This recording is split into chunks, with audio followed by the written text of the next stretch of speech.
You're listening to the Broken Havoc podcast on YouTube, where we discuss everything in and outside of the squared circle. Make sure to like and subscribe for more content, and as the frickin' referee would say, ring that damn bell for more notifications.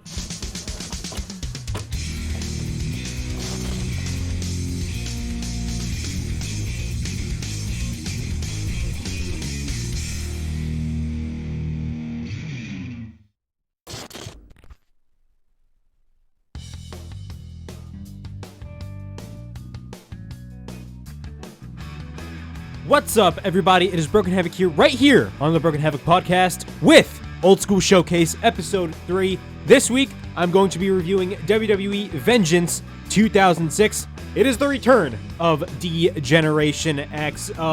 This pay-per-view, I will say, it was an okay pay-per-view. Really, this whole show was basically highlighted by two feuds.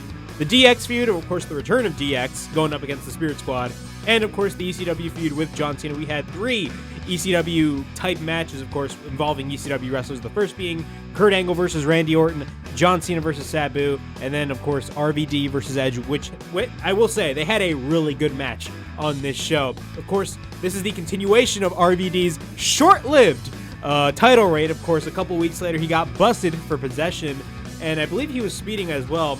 And, of course, unfortunately, he had to relinquish both the WWE and ECW titles back-to-back nights. So that sucks for RVD, but I'm going to be talking about that later on in this review.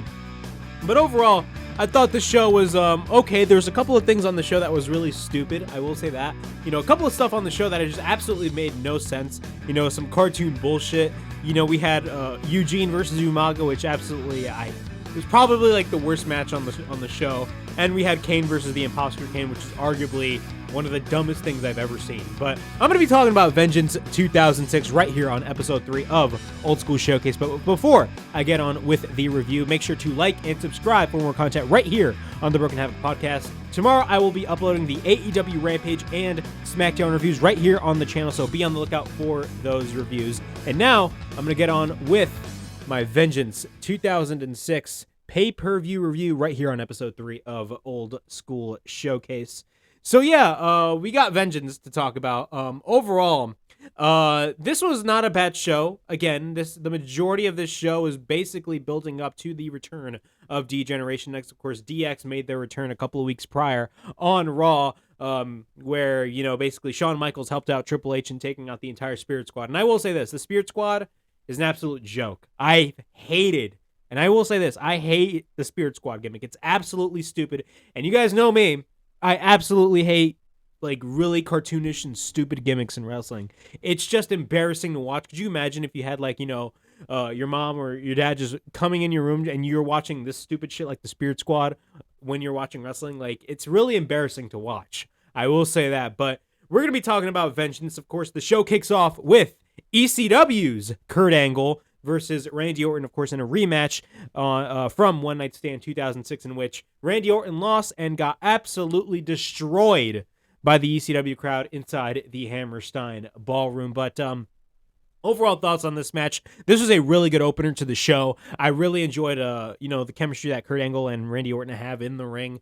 This is like probably my second favorite match on the card. Of course, my number one favorite match on this entire show is by far Edge versus RVD. Those two guys absolutely tore the house down, in my opinion. I really enjoyed that match, but this was not a bad match whatsoever. I really enjoyed this match. It was a really fun match to watch.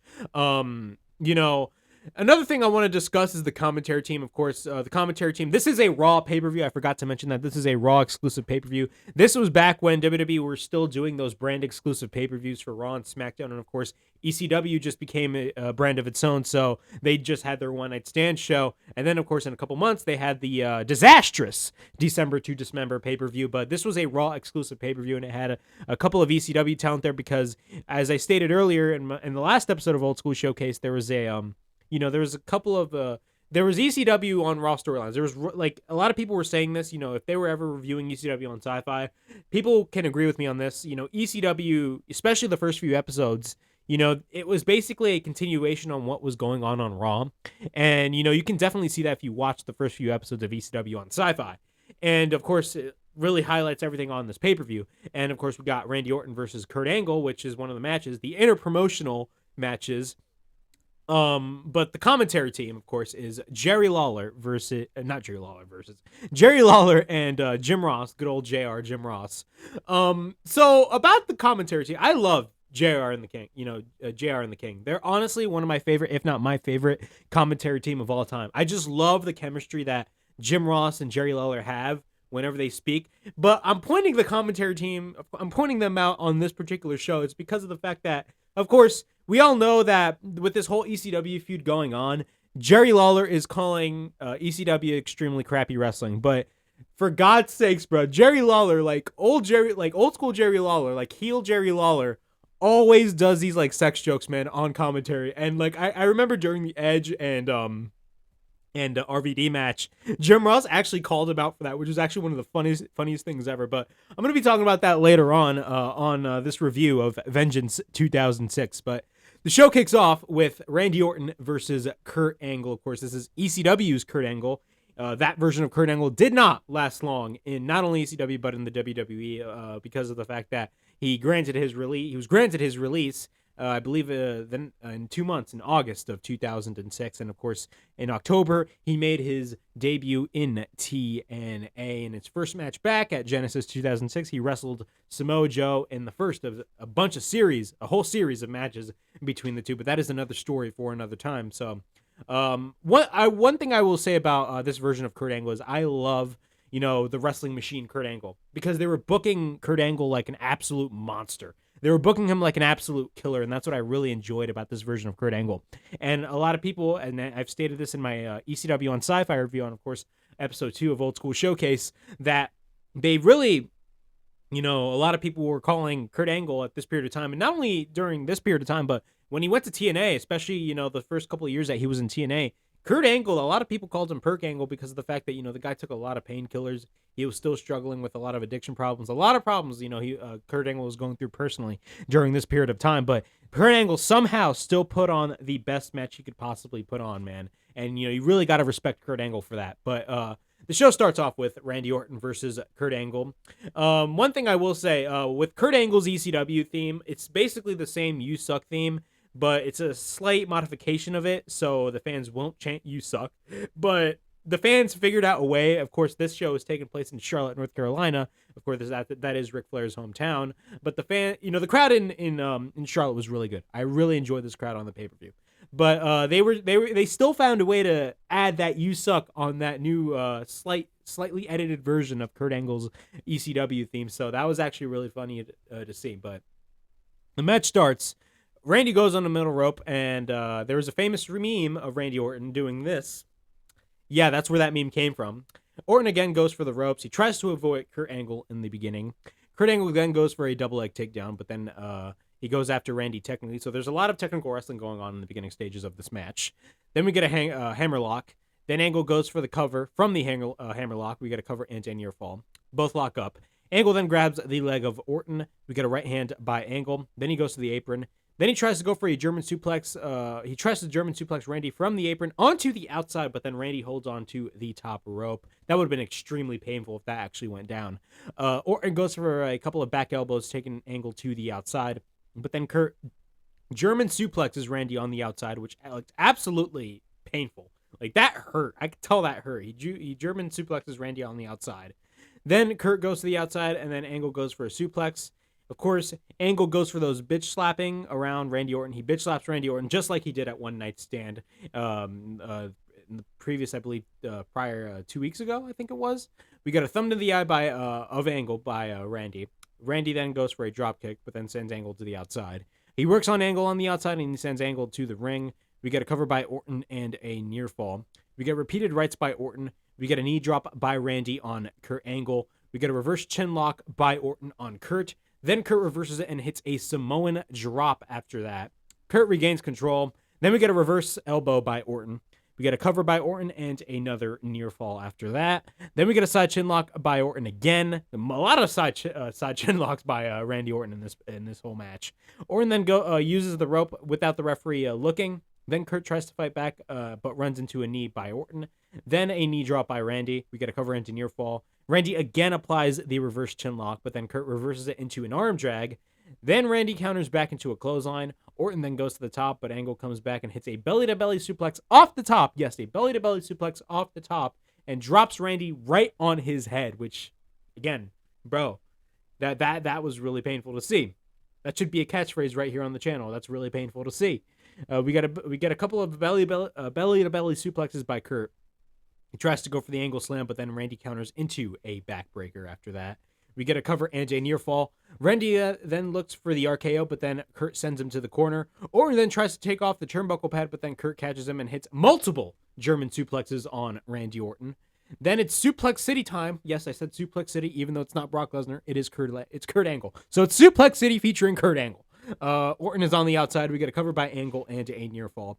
Angle then tries to go for the ankle lock, but then Randy escapes. Then the top turnbuckle, of course, is exposed. We get an angle slam by Kurt Angle. Then Angle applies the ankle lock. Randy goes to the top. Randy escapes, and then Angle runs into the exposed turnbuckle. Then what happens? Randy Orton goes for the one and only RKO. 1, 2, 3. Randy Orton beats Kurt Angle in this really good opener to kick off Vengeance 2006. Again, really good opener for the match. Really good opening match for this pay-per-view. Randy Orton is always really good. I really enjoy Kurt Angle's work, man. Kurt Angle is, at this period of time, Kurt Angle is really labeled as one of the best in-ring wrestlers in the world, especially from the way he was booked. You know, when they put him in ECW, I believe there was a story that Kurt Angle really did not want to go to the ECW brand when they first relaunched it. But again, you know, the ECW version of Kurt Angle really did have some potential. And it sucks that it got cut short, but it was really awesome to see that, you know, Kurt Angle really, I mean, you could say that it's 50-50 booking, of course, because Kurt Angle beat Randy Orton a couple weeks prior at One Night Stand.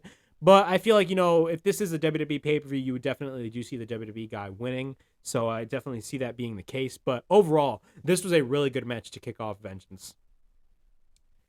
Vince McMahon is backstage on the phone. And look, 2006 WWE, man. I mean, there was a lot of things that were good and there was a lot of things that were bad. And, you know, there's a lot of things that wouldn't be deemed acceptable in 2022. I will say that right now. But Vince McMahon is backstage on the phone and says that there's an old expression, vengeance is mine, and he talks about the Spirit Squad and says that they are ready and then they're going to beat the shit out of DX. He didn't really say that, but that's basically my whole summary on what basically Vince McMahon stated. And then a kid comes in with the wheelchair with the DX shirt. A kid in a wheelchair comes in with the DX shirt. And then Vince says he wasn't expecting anyone. And then he says he's here to tell him, he basically asks the kid that is Stephanie in labor. Like, he asks him all these ridiculous questions that you really shouldn't ask a kid his age.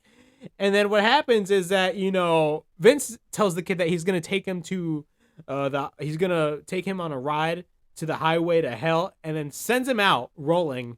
And then you hear this whole crash with the kid, and I'm like, bro, how did they get away with this type of shit? So Coach comes in. Yes, Jonathan Coachman comes in. He was still here. I believe at this time he was the general manager of Raw. Correct me if I'm wrong, but Coach comes in and says that you know, they are outside, and the coach says that he invited a kid in a wheelchair, and then Vince is like, "Oh shit, I fucked up." What kind of sick and whoever wrote this, who has a really sick mind, man. Like, WWE, I could tell, got away with a lot of weird shit that they did back in the day, especially in 2006. I mean, like, bruh, like, this would never happen in modern day WWE TV. Like, if this happened today, you know for a fact people will just instantly on Twitter just be so pissed off, including myself. I mean, like, bruh, this is so messed up. I don't know why they did that. But damn, my phone rang. I forgot to mute my cell phone, man. Damn, a random number just called me. A random number, yeah, random number. But now our next match of the evening, we got Umaga versus Eugene. So Umaga is going up against Eugene. You guys already know who Eugene is. But this is probably like, you know, next to the Kane match, you know, probably like this match and the Kane match are arguably the two worst matches on this show. Like, this was one of the things on the show that I really felt embarrassed watching. You know, Antonio. Now, I will say this, Antonio. Armando Alejandro Estrada. Yes, Armando Alejandro Estrada. He cuts a promo, and every time when he comes out and he says his name, you hear the crowd. And I will say, when Armando Estrada says his name, the crowd just goes apeshit, and they just, you know, repeat what he says, you know, while he is saying it. That name, whenever he says Armando Alejandro Estrada, it got so over with the crowd. His name alone got so over, so that was great to see. but says that there is a rumor that he needs to address that, Eugene has a couple of friends to bring in. And then, Eugene comes out and he brings in Hacksaw Jim Duggan, Doink the Clown, and Kamala. Yeah, he brings in those guys. So the match starts. We get a bunch of USA chants from the crowd in Charlotte, North Carolina. Eugene goes for the attack. We get a clothesline by Umaga. Umaga's in control. We get a right hand by Eugene, and then we get a right hand by Umaga. We get a kick by Umaga. Umaga then goes for a hip attack in the corner. Then we get a cover, and Umaga just basically squashes Eugene. And then after that, he goes after Hacksaw Jim Duggan and Doink the Clown, but then Umaga retreats from Kamala. Yes, he retreats from Kamala. I don't know why they did that. If you're gonna book Umaga really strong, it would make much more sense if you had him annihilate Kamala, but they didn't do that. But it is what it is. I mean, this is during the time where Umaga just first came in the WWE, and they were really booking Umaga strong at this point. And God rest his soul, Umaga, because I believe he passed away a couple years later. But Umaga was really awesome. I was really enjoying Umaga's work. But overall, this was probably, like, in my opinion, this match itself, really, this match and the Kane match was, like, arguably, like, my least two favorite matches on this particular show. Todd Grisham interviews Mick Foley, and, Mick Foley has a book, Ric Flair's book, I should say, and he's reading a couple of quotes that Ric Flair states, and Todd Grisham states that it is an autobiography, but Foley says the book is fiction. Foley reads a quote by Flair, calling him a glorified stuntman, and says that he will beat him in the 2 out of 3 falls match, and he will out-wrestle Flair. So, yeah, during this period of time, you had Ric Flair and Mick Foley feud, and I guarantee you a lot of people during this period of time, in 2006, I might add, Ric Flair retired, quote-unquote, retired from the WWE 2 years later, but let's be honest, he didn't really retire up until, like, 2011, 2012, because he was wrestling a couple of matches in TNA. But overall, like, during this period of time, you had Ric Flair and Mick Foley feud, and it was somewhat interesting. I will say that. Was this 2 out of 3 falls match their best match? Absolutely not. Of course, they had a match at SummerSlam. I think it was a no holds barred match. They had 2 quote unquote Extreme Rules matches at SummerSlam 2006. It was Big Show versus Sabu, which of course Big Show went over, and then you had Ric Flair versus Mick Foley, and that match was even bloodier. Like, the match between Big Show and Sabu at SummerSlam 2006 did not even have blood. The match between Mick Foley and Ric Flair had more blood than that ECW match that happened at SummerSlam 2006 a couple months later. But overall, we got Ric Flair versus Mick Foley. And this match ended in a DQ. And you guys know how I feel about DQ finishes. DQ finishes are honestly absolutely stupid, especially during this period of time. If people want to see a clear winner after they paid money to see this match, now granted, I don't think people paid money to see this particular match. Maybe some people did, but some other people paid to watch maybe RVD versus Edge or John Cena versus Sabu or those types of matches, or the return of DX. But again, if people were paying to see this, which of course they were, and they got a DQ finish, that would be a big fuck you right there to the fans. But we got Ric Flair versus Mick Foley in a 2 out of 3 falls match. We got a bunch of Foley sucks chants. Of course, this is Flair country. They're in Charlotte, North Carolina. So this is Ric Flair's hometown. We got a hammerlock by Flair. Both lock up. Flair then goes for a wrist lock. Foley then goes to the rope. Flair then goes for a takedown. Then Foley goes to the rope. We got a right hand by Foley. And then Foley goes for repeated rights. Then Foley mocks the Flair strut. He mocks the Flair strut. Then after that, Foley goes for the running kick in the corner. Then we get a double arm DDT by Foley on a Flair. Then Foley grabs Mr. Socko, dressed as Mick Flair. So he basically has the sock, and it's like literally just, disguised to be like Ric Flair as Mr. Socko. So he grabs Mr. quote unquote Flair Socko, as I'd like to call it. And then Flair counters and fights back. Flair goes to the top. He goes for a double sledge off the top on Foley. Flair then is selling his left knee, and then while Flair is selling his left knee, Foley proceeds to target the left knee for the majority of the match. But then Flair goes for an inside cradle, and he wins the first fall. So Flair pins Foley clean in the beginning, so he gets the first fall. Then we get a second inside cradle by Flair, and we get a near fall. Foley then regains control. He sends Flair to the outside. He works on Flair on the outside. Flair then reverses Foley and sends him to the steel steps. We get repeated rights by Flair, and then Foley goes in the crowd. Foley then targets the eyes of Flair. We get a back body drop by by Foley on Flair over the barricade.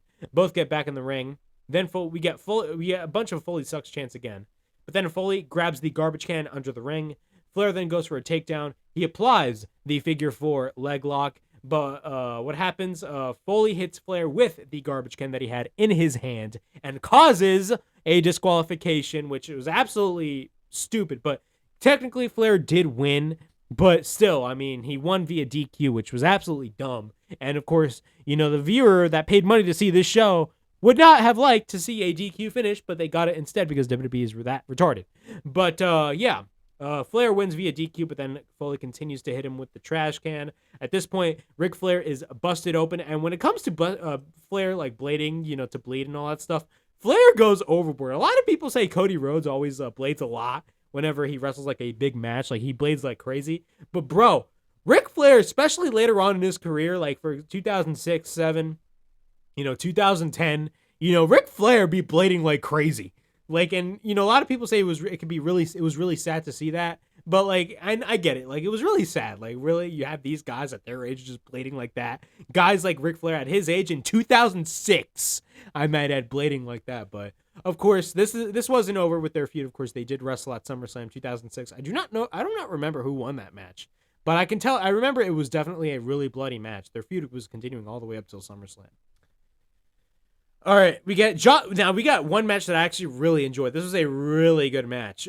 Johnny Nitro, a.k.a. Johnny Mundo, a.k.a. John Morrison, a.k.a. Johnny Impact, whatever the hell you want to call him. At this point, he was called Johnny Nitro, of course, being part of the tag team with, forgot his name. Crap, bro. I literally lost my train of thought. But he was part of Eminem. I forgot his other member's name, bro. My dumbass. I remembered his name. But then I lost my train of thought, my dumbass. But he was part of Eminem. Of course, Melina's with Johnny Nitro at this point. And then we got Johnny Nitro versus Carlito versus Shelton Benjamin for the Intercontinental Championship. At this point, Shelton Benjamin is the IC champion. Overall, this was a really good match. Carlito was actually a babyface at this point. Of course, he debuted in the WWE in 2004, and he instantly, in his first match, he beat John Cena for the U.S. title on SmackDown. And then, of course, when he got drafted to Raw in 2005, he beat Shelton Benjamin for the Intercontinental Championship in his first match there. So, really, Carlito was on a roll, but at this period of time, Carlito was actually the babyface, and I'm like, I never viewed Carlito as a babyface. I always viewed Carlito, Caribbean Cool, as he was originally called, Carlito Caribbean Cool, as a heel, because he's that damn good of a heel. I spit in the face of people who don't want to be cool. That's basically, Carlito's whole motto right there. But I will say this: Carlito, Johnny Nitro, and Shelton Benjamin absolutely tore the house down in this match. Oh, Johnny Nitro and Joey Mercury. I finally got my train of thought came back. Yeah, Joey Mercury and Johnny Nitro. Eminem. I literally forgot Joey Mercury's name. I literally remembered it. But then I lost my train of thought. But Johnny Nitro and Joey Mercury, of course, they were part of Eminem. And I believe they had a feud with the Hardys later that year, of course, on ECW. And they had by far the best match on that December to Dismember card, of course, going up against the Hardys. Granted, those two guys were not part of the ECW brand, but I'll talk about that later on. But I will say, this triple threat match was really good. I really enjoyed this match. Carlito sends Nitro to the outside. We get a cover by Shelton. We get a knee by Shelton. We get a roll up by Carlito. And we get a near fall. We got a roll up by Carlito and then a near fall again. We get a side headlock takeover by Carlito. We get a couple of roll up attempts back and forth. We get a side headlock by Carlito, and then Nitro then comes in, but then gets hit with a backdrop. Carlito then runs into a big boot. We get repeated rights by Johnny Nitro. Then Shelton fights back. We get a kick by Shelton, and then Shelton gets taken to the outside. Carlito then catapults Nitro on the outside, and then Carlito goes to the apron. But Nitro takes him out and sends him to the ring post. Then Shelton goes for a body slam on Nitro on the floor.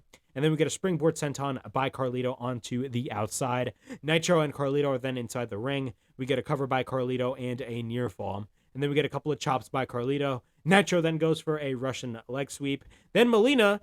You guys know Melina, bro. During this period of time, she would always scream. And I believe when, Eminem would wrestle their matches, Melina would just always scream when she was ringside. It was annoying as hell. But we get a cover by Nitro and a near fall. We get repeated rights by Nitro. Carlito misses a springboard moonsault. And then we get a Hurricane Rana by Carlito. Then Shelton throws Carlito face first to the mat. Shelton then throws Nitro to the outside. We get a right hand by Shelton. Then a suplex by Shelton. We get a cover and a near fall. Then Shelton goes for a Samoan drop. We get a cover and a 1 count, I believe, when Nitro hits the axe handle. Then Shelton sends Nitro to the top turnbuckle face first. We get a cover and a near fall when Melina puts Nitro's foot onto the bottom rope, so Melina is interfering. It really does not matter because since this is a triple threat match, it is no disqualification, so it really doesn't matter. But that is heel tactics, of course, by Johnny Nitro and Melina. We get a roll-up by Carlito, but we get a near fall. He sends Shelton into the corner. Nitro then goes for a catapult on Shelton, and Carlito hits a dropkick on Shelton. So that was actually a really awesome spot. I dug that spot. Probably my favorite spot of the entire match. So Nitro catapults Shelton, and once Shelton gets catapulted, Carlito then hits a dropkick on Shelton as soon as he gets catapulted by Nitro. So that was an awesome spot right there.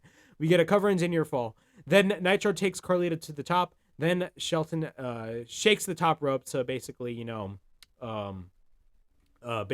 stop Nitro and Carlito. Carlito then fights back, but then Shelton comes in. But then Nitro gets up, and then he hits a German suplex on Shelton Benjamin, while Shelton Benjamin throws Carlito to the top. Again, another good spot in the match. Probably, that spot, the other spot that I named, and this spot were probably like my 2 favorite spots in this match. Really awesome moment in the match.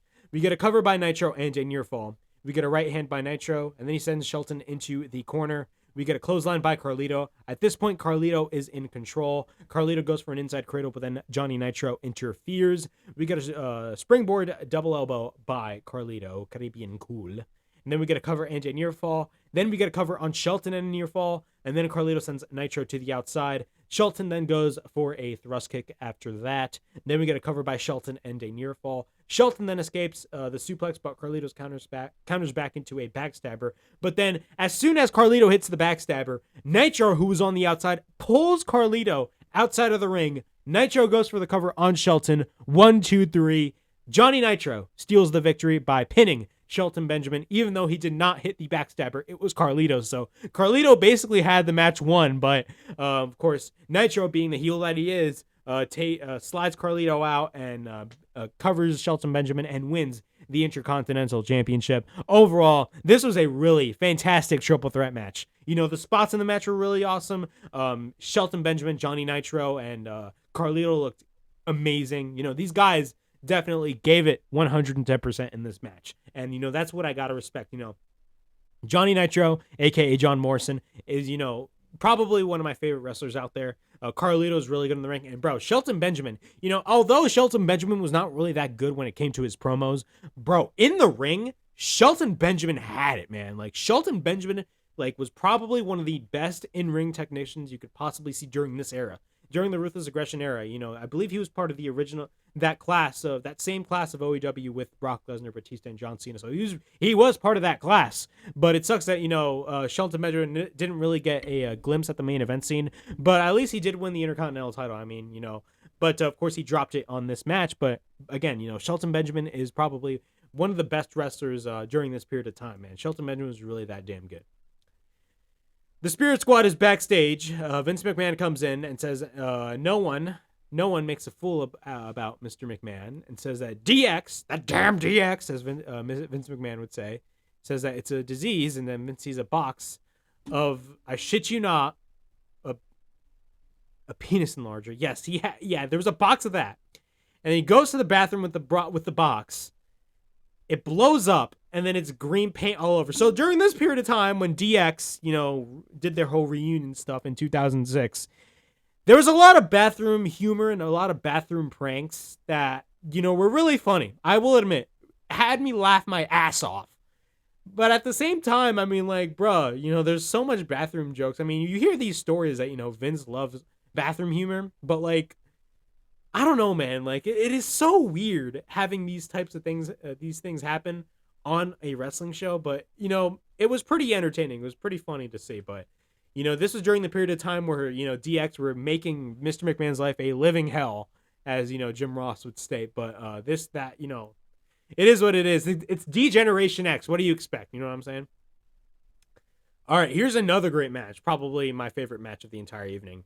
RVD versus Edge for the WWE Championship. Of course, RVD won the WWE title at ECW One Night Stand with the help of Edge when Edge speared John Cena through the table. And at the GCW show, they did the same. They did the same style of spot, and that was where Brian Myers, of course, aka Kurt Hawkins, came in. So they did the same spot, but of course, after that, Edge, of course, after after helping RVD win the title, Edge and Lita did go to the debut episode of ECW, and then, after Edge cuts that, babyface style promo, he turns on RVD, and what happens? This match was already booked. Well, he was already the number one contender. Edge was already the number one contender for the match, but so this was basically for building up the match.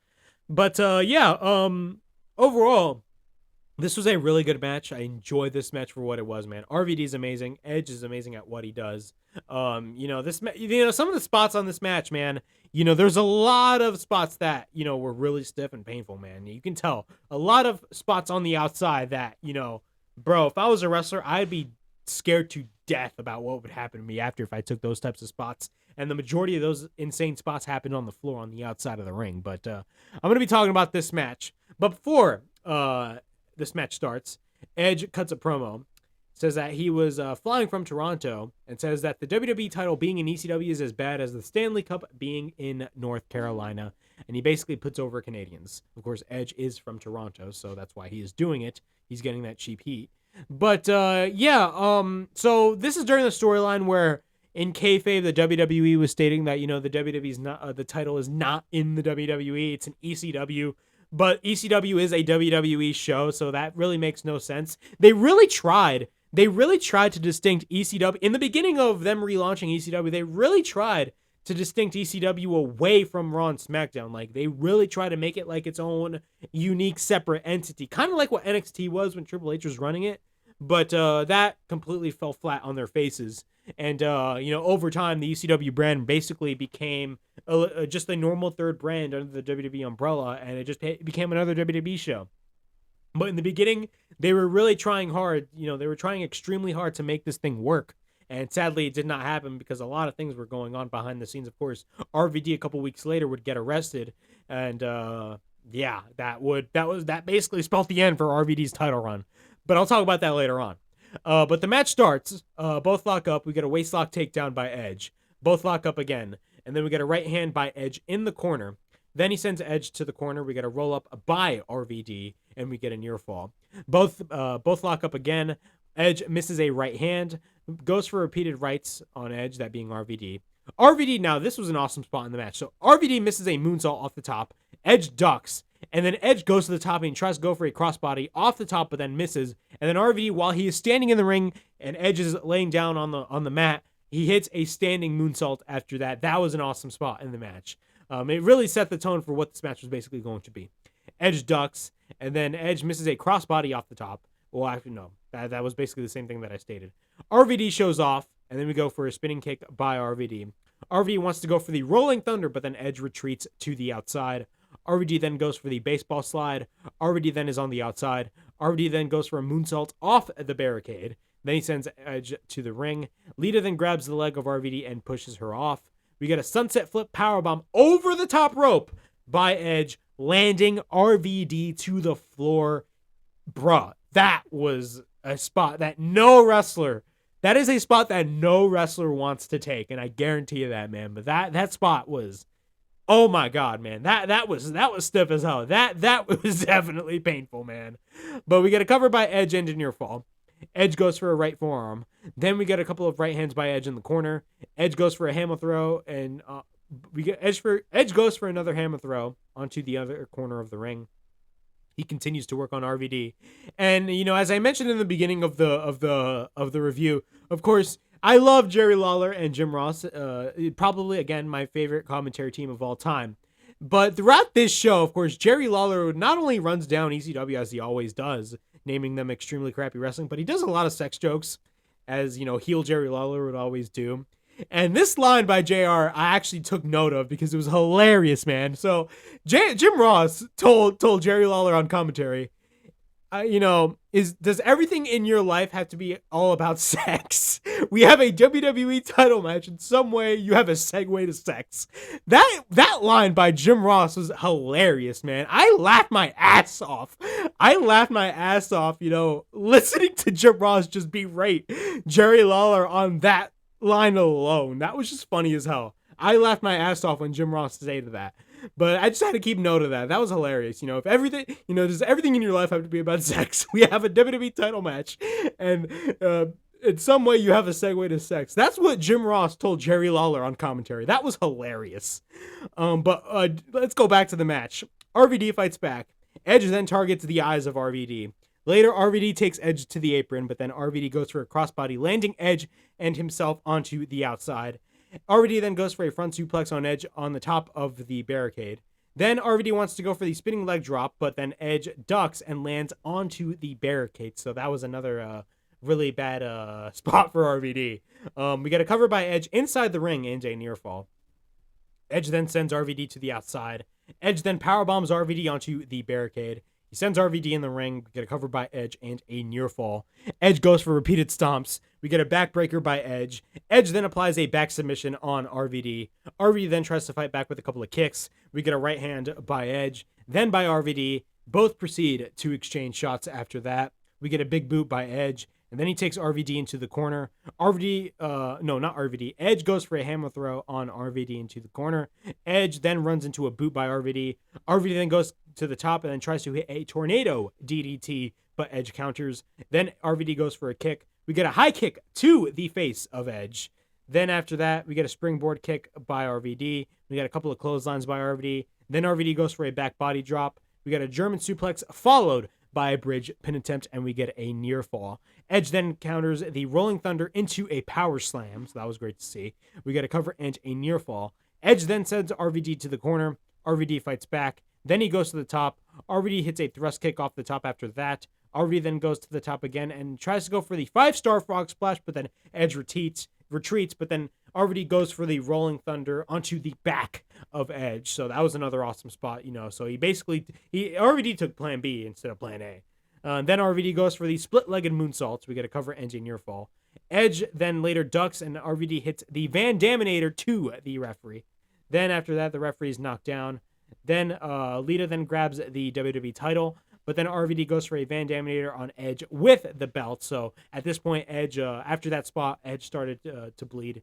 Then he goes to the top, but then Lita comes in and takes him down. Edge then takes RVD and hits a DDT from the top. We get a cover by Edge, but the referee is down. The referee then goes for the count and hits a near fall. Then Lita grabs the steel chair.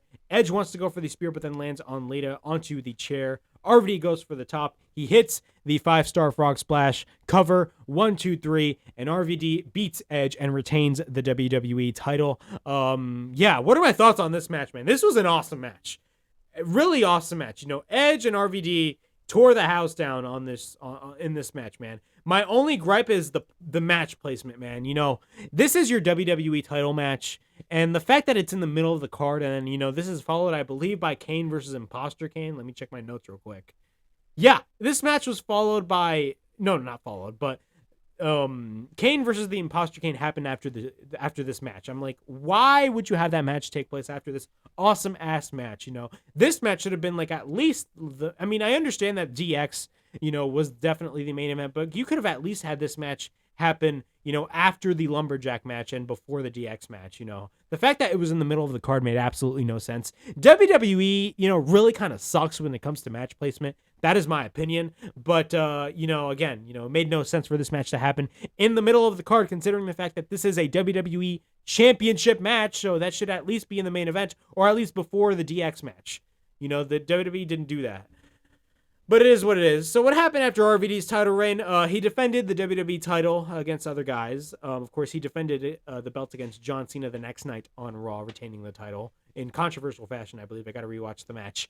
But, of course, as we all know, RVD got busted. He got busted, and he got arrested with Sabu. I believe it was for speeding and, for having a lot of marijuana. And then, Sabu was fined but did not get suspended, but RVD did get suspended. And in the major consequences was the fact that RVD lost the WWE Championship in a triple threat match with John Cena and Edge, and he dropped the belt to Edge on an episode of Raw. I believe it was July 3rd, 2006. And then the next night on ECW on Sci-Fi, he dropped the belt to, of all people, Big Show. He could have easily dropped the belt to, like, I don't know, someone, maybe, like, they could have easily made a new star that could have been, like, part of the ECW originals, but they didn't do that. But they put the belt on Big Show. They put the belt on Big Show, and then, of course, Big Show had his mini reign of terror with the ECW World Championship, with Paul Heyman turning heel. Yes, he turned heel because he was considered the babyface as the, of course, the representative of ECW, but that was not the case. He turns on RVD, and he unites with Big Show. And then, of course, he had the whole, he had that whole reign of terror on ECW for a couple of months until he dropped the belt to Bobby Lashley at the December to Dismember pay-per-view. So, yeah. When it came to RVD's case, man, it sucked that RVD's title reign was cut short, but at the same time, you can't really blame it on anybody else but RVD. That was strictly RVD's fault. But, after that, ECW is backstage celebrating RVD's win and says, Paul Heyman comes in and says they have one down, one to go. Heyman says that there's not only going to be ECW Lumberjacks for the for the John Cena and Sabu match, but there's also going to be Raw Lumberjacks. I'm going to be talking about that later on because there's something that I really want to point out while I talk about that match. Here's one match that absolutely sucked, that was boring as hell, and did not pique my interest whatsoever. And that was Kane versus the Imposter Kane. Yes, for the past couple of weeks on Raw, Kane has been tormented by some guy dressed as Kane from 1998. Overall thoughts, this match is arguably so boring. This match was so boring, man. Like, I shit you not, man. This match sucked. But I'm going to be going through the match. Kane goes for a right, but then the Imposter stands up. We get a couple of rights by Kane, but then Imposter Kane is on the outside. We get a clothesline by the Imposter and then a right hand. Then the Imposter works on Kane. Both exchange shots. We get a shoulder tackle by Kane. Then Kane tries to rip the mask off the Imposter Kane. We get a side slam by the Imposter. Then we get repeated rights by the Imposter. Then we get a kick by the Imposter, a suplex by Kane. Kane then proceeds to fight back, but then Kane goes for a boot. Then we get a power slam by the Imposter after that. We get a cover and a near fall. I hear boring chants during this match. Yes, I hear boring chants. The crowd is chanting. The crowd in North Carolina are chanting boring. And I have to agree because this match is arguably the worst match on the card. This and the Umaga and Yuji match. We get repeated rights by the Imposter. We get a side headlock by the Imposter. We get an elbow by the Imposter. Then the Imposter wants to go for a chokeslam, but then Kane goes for the thumb to the eye. Then we get a DDT by Kane. Kane then goes for a slam. We get a couple of right hands in the corner by Kane. We get a couple of clotheslines in the corner by Kane after that. Kane then goes for a side slam, but then the Imposter wants to go for a chokeslam, but then Kane counters. Then we get a boot by the Imposter, but then the Imposter goes to the top. Kane goes for a right hand, and then he also goes to the top. Kane then goes for a back body drop off the top. Kane then wants to go for a chokeslam, but the Imposter counters. Then Kane goes for a big boot. Kane is on the top. Kane then lands on a chokeslam. We get a cover, and the Imposter Kane beats Kane in arguably the worst match on this pay-per-view. Overall, I did not care about this match. Neither did the crowd. This match absolutely sucked, and that's all I'm going to say. This match 100% sucked. I hate these types of storylines. I just do not like these types of storylines. They're just an embarrassment, and they're a joke. Here's one match that I actually really enjoyed. John Cena versus Sabu in an extreme lumberjack match. Now, I did mention before that I wanted to point something out about the lumberjacks. So, the ECW lumberjacks are basically the majority of all the ECW originals that were on the ECW brand. So, your Just Incredibles, your Tommy Dreamers, your Sandmans, all those types of guys. You want to know what the Raw lumberjacks were? A bunch of jobbers and, tag teams that really a lot of people did not care about. Mostly jobbers. The majority of that whole team in the Lumberjacks were jobbers. They were not people that you really didn't care about, which I don't know why they did that, but it is what it is. So the match starts. Sabu goes straight for the attack, and then he sends Cena to the outside. He fights off the ECW guys when Cena's on the outside, but then they take him back in the ring, of course, since this is a Lumberjack match. And I'm not the biggest fan of Lumberjack matches, by the way. I just think they're kind of stupid. But we get a kick by Cena. We get a suplex by Cena. We get a cover and a near fall. He sends Sabu to the outside. Then the Lumberjacks take Sabu back in. We get a reverse elbow by Cena. And then Sabu sends Cena to the outside. But then Cena gets attacked by the ECW wrestlers. Then he sends Cena to the outside again. Sandman then canes John Cena with the Singapore cane onto the outside. Then Sabu sets up a chair. Then he goes for the triple jump moonsault, and then we get a cover and a near fall. Sabu then applies the camel clutch. Then Cena drives Sabu into the corner. Sabu then goes for a low blow on Cena. He sets up a chair. We go for a triple leg drop by Sabu. Then we get a cover and a near fall. Sabu then takes a chair and goes to the top. Then he hits the Arabian facebuster off the top rope on John Cena. Of course, the last time he was wrestling, of course, at One Night Stand, he wrestled Rey Mysterio, and he tried to go for the Arabian facebuster, but absolutely missed in his match with Mysterio. So he was successful in this scenario. We get a cover and a near fall. Then Sabu takes the chair, but then jumps and lands onto the top turnbuckle. Cena then goes for a clothesline. We get a boot by Cena. Then we get a power slam by Cena. But the ECW and Raw wrestlers are fighting it out onto the outside. Then Cena picks up Stevie Richards and then FUs him over the barricade. Sabu then throws the chair onto Cena's head. Then he does it again. Those shots by Sabu, whenever he throws a chair to somebody's head, man, that you can definitely hear that, man. That looked nasty. But then the ECW wrestlers drag Cena and put him on top of the table. But then Viscera comes in out of nowhere and then sends Sandman to the ring post. Then after that, Sabu runs into a cane by Cena. Cena then throws the chair onto Sabu's head in retaliation. Then he picks up Sabu. Cena then looks at the table. Then he FUs Sabu through the table on the outside. Cena then applies the STF on Sabu. Sabu taps out, and then John Cena wins this lumberjack match against the homicidal, suicidal, genocidal, death-defying maniac known as Sabu. So, overall thoughts on this match. This was not a bad match at all. I enjoyed this match for what it was. As someone that really does not enjoy lumberjack matches, this was not a bad match whatsoever. But again, I'm not the biggest lumberjack match fan. But what are my thoughts on Sabu tapping out? I feel like they could have had a better finish instead of Sabu tapping out. But again, I mean, like, it's John Cena we're talking about. Of course, he's going to get the win, especially he's on this is on a WWE pay-per-view, not an ECW pay-per-view. So, in my eyes, it kind of makes sense that John Cena won. But still, I could have done it a little bit differently if I were you. John Cena, backstage facing RVD, says that what Cena did last week coming into ECW's locker room, he basically had the balls to show up and all that stuff, and he challenges John Cena to a match on Raw the next night. Then we get Triple H and Shawn Michaels, the return of D-Generation X, going up against the Spirit Squad. So, I already told you guys my thoughts on the Spirit Squad. I thought the Spirit Squad is a complete joke, in my opinion. I think the Spirit Squad absolutely sucks. I think it's absolutely stupid, in my opinion. But, this is the return of DX, of course. This is stemming back all the way before WrestleMania. Of course, Shawn Michaels was feuding with Mr. McMahon. And after WrestleMania, there was a lot of things going on, of course.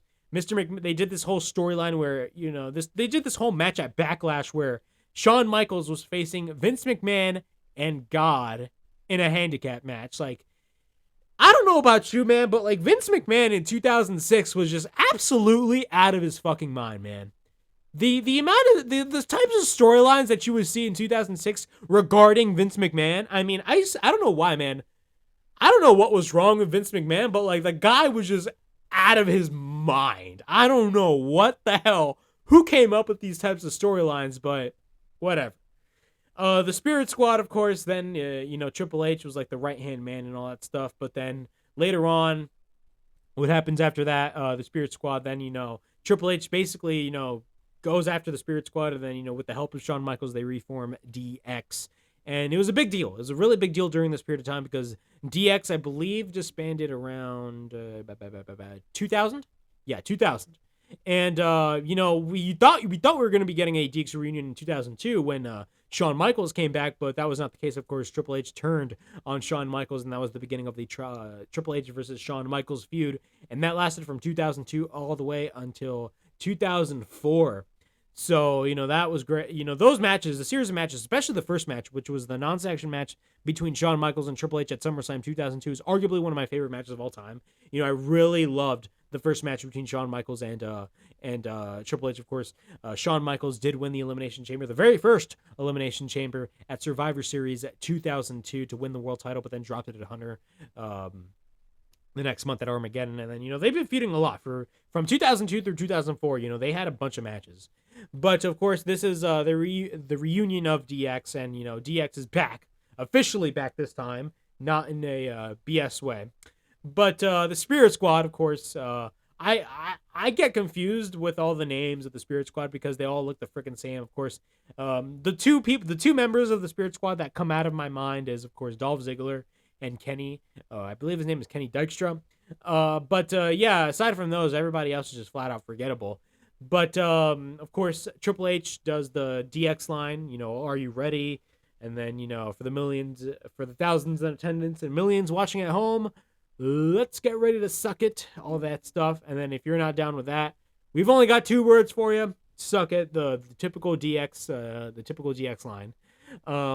After that, the match starts. And I will say, I've stated this earlier in this review, I hate the Spirit Squad. Those types of gimmicks are just flat. I hate these types of gimmicks, man. I don't know why. They just get me so pissed off and just embarrassed to be a wrestling fan with these types of gimmicks, but it is what it is. But we're going to be talking about the match. The match starts. Hunter and Michaels do rock, paper, scissors, but then Michaels wins, and Michaels and Mitch from the Spirit Squad start.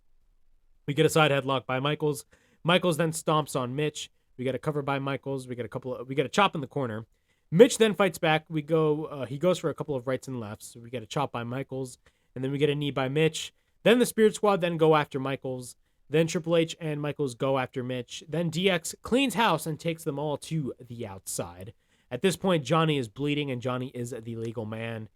Johnny does some stupid kung fu shit in front of Triple H. Actually, no. He did it in front of Michaels, but then Michaels was like, I ain't dealing with this. So he just tags Triple H, and then he continues to do it in front of Triple H. And then we get a couple of right hands by Triple H after that. Then we get a suplex by Hunter. Then we get a knee by Hunter, and then we get a right hand. Then Johnny gains a little bit of offense. Then he sends Triple H into the corner. Michaels then sends Johnny to the post. We get a knee to the post. Then Triple H pulls down the pants of Johnny. Of course, all these different bathroom jokes that DX is known to be doing. They always do it. Sends Johnny to the corner. Mikey then tags in. Triple H then sends him to the outside. Michael then sends him sitting onto the barricade. Then Triple H is in control.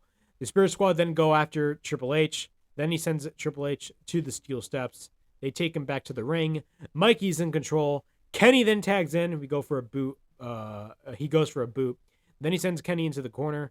Then we get a neck breaker by Triple H. At this point, the hot tag is made. Shawn goes after Mikey. And then Michaels goes for the flying forearm.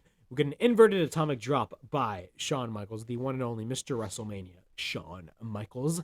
Then Shawn goes after the Spirit Squad. We get a slam by Shawn. Shawn then goes to the top rope. We get an elbow by Michaels on Mickey. And then he tunes up the band for wanting to go to Sweet Chin Music, but then the Spirit Squad interferes. We get a kick by Johnny. And then Nikki tags in. We get a cover NJ near fall. We get a drop kick by Shawn. At this point, Johnny tags in. Shawn then gets dragged to the outside and gets hit with a chair by Kenny. Then after that, we get a running bulldog, or a bulldog, I should say, by Mickey using a trampoline that was on the outside of the ring, which was really, not bad to see. Of course, we all know Reggie. I know for a fact he'd be using that trampoline whenever he does his entrance every week on Raw. But we get a cover engineer fall. Mickey then tags in and works on Shawn. We get a double team attempt by the Spirit Squad. At this point, Kenny is the legal man. We get a double clothesline by Shawn and Kenny. Nikki then tags in and works on Shawn. Bro, these names, man, confuse me so much. Nikki, Mickey, Mitch, Johnny, Mickey then tries to run to Shawn, but lands on the post. We get a double DDT by Shawn Michaels. Then the hot tag is made. Triple H then goes after the Spirit Squad. We get a knee by Triple H. We get a spine buster on Kenny. Then he hits for another spine buster. Then Triple H hits a face buster on Kenny. Then he wants to go for the pedigree, but then the Spirit Squad comes in. The squad takes Michaels, but then one of the members uses the trampoline and tries to go for the 450 on Michaels on the outside, but then Michaels ducks. And then Kenny's in the ring, but is surrounded by DX. Kenny then gets hit with a pedigree by Triple H after that. And then another member comes in, but then Michaels hits the Sweet Chin Music. We get a cover, and D-Generation X beats the Spirit Squad. So overall thoughts on this match. This was not a bad match, but the thing about it is the fact that the Spirit Squad is such a lame gimmick. It is a stupid gimmick that I just do not like at all. But it is what it is. DX at this point were doing a lot of crazy shit, and it was really entertaining in my opinion for me to watch. It was really entertaining television to watch. But yeah, the DX wins the match, and then after they continue to take the Spirit Squad down. And then, of course, Vince McMahon is on the outside and says, okay. He had like a smile on his face, and the show ends. So that was Vengeance 2006 coming to us from Charlotte, North Carolina. Overall thoughts on this particular show is that this was not a bad pay-per-view. I thought this pay-per-view was not bad whatsoever. I thought that, there's a lot of aspects of the show that were really good, and there were a lot of other aspects of the show that, were really kind of, dumb and stupid, like the match between Umaga and Eugene, and of course, Kane versus the Imposter Kane. I thought those two matches absolutely fell flat, but the triple threat match with Johnny Nitro, Shelton Benjamin, and Carlito was phenomenal. The match between RVD and Edge was amazing. The opener with Randy Orton and Kurt Angle was amazing as well. All of those matches, other than those two matches that I just named, that I didn't like, were all good.